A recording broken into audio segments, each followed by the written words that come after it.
Insperity presents the Small Business Advocate Show with Jim Blasingame, brought to you by FedEx, CareerBuilder.com, and Palo Alto Software. This is a copyrighted production of Small Business Network, Inc., all rights reserved. Oh, I'm bad. I'm nationwide. He's business's bad boy. You're bad, and I like it. Yep, he's one bad apple. That's right, we bad. That's right. He's Jim Blasingame, the small business advocate. I'm bad, bad, bad, bad. I'm nationwide.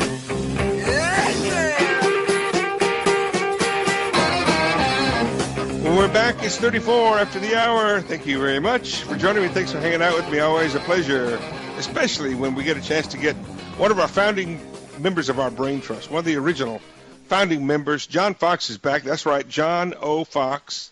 Been with us since the first year, 1998, and he's a tax attorney by profession, now retired, a professor of tax policy by also by profession at Mount Holyoke College, now retired, and now he just plays golf and causes trouble with his exciting ideas about tax policy. He's the author of If Americans Really Understood the Income Tax, and I've been telling you about for a long time, and it's as valid today as it ever was. He's our good friend, John Fox. Welcome back.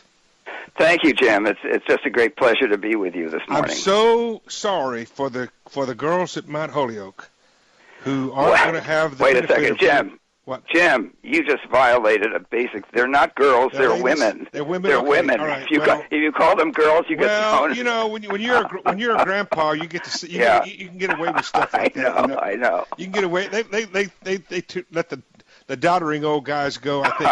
You know, they give us a little. They rope, think I'm harmless. Yeah.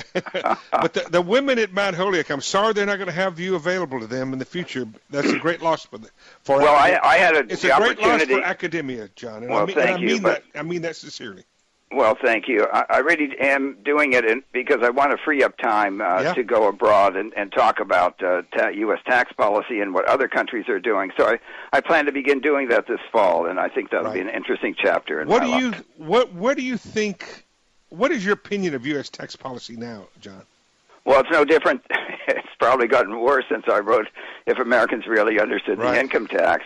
It's a mess, and it doesn't make any sense to have a tax policy that about half of our tax policy is collecting income, and the other half is advancing social and economic policies, most of which don't make social sense or economic sense. Well, and also create lots of problems.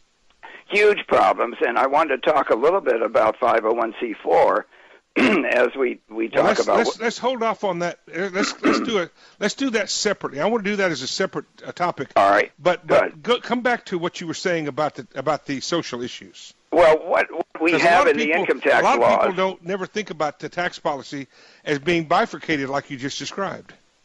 Well, we have an income tax policy, a federal income tax policy, which taxes only about half of our income. Now, people may be very happy about that, but there are real consequences to it. So, roughly, there's at least $12 trillion of individual income last year, and close to $6 trillion of that doesn't get taxed. And you're talking about also you're not just talking about the wealthy. You're talking about a broad-based perspective too, aren't you? Yeah, but most of it's filled with tax breaks. So if you're a taxpayer, you want to say, well, maybe I'm really happy that only half of it gets taxed.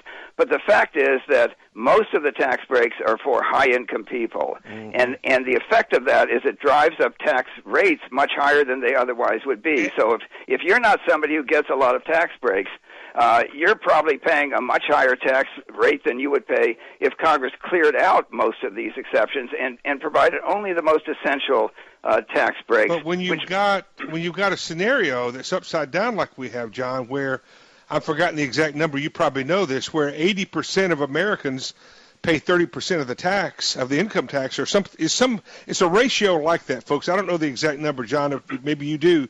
But my point is, when you get that kind of a situation, it's understandable that the top 20% are saying we need some relief. This is not fair to us either. Well, it's all sort of corrupting. One thing leads to another. The problem for so much of, and it won't be solved through taxation, is the disparate distribution of income in this country. Yeah. It is quite true that high income people pay vastly more in taxes proportionally. Than middle income and low income. Low income people don't pay an income tax. And the solution is broaden the base, cut the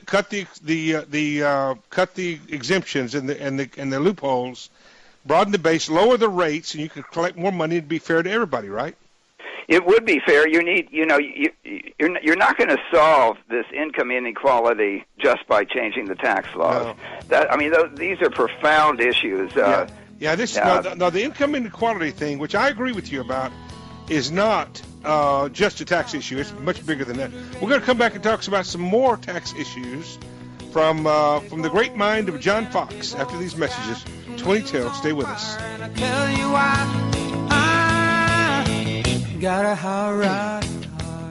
Insperity presents the Small Business Advocate Show with Jim Blasingame, brought to you by FedEx, CareerBuilder.com, and Palo Alto Software. This is a copyrighted production of Small Business Network, Inc., intended for the private use of our audience. Except as otherwise provided by copyright law, all other copying, redistribution, or publication without prior written consent is prohibited. All rights reserved.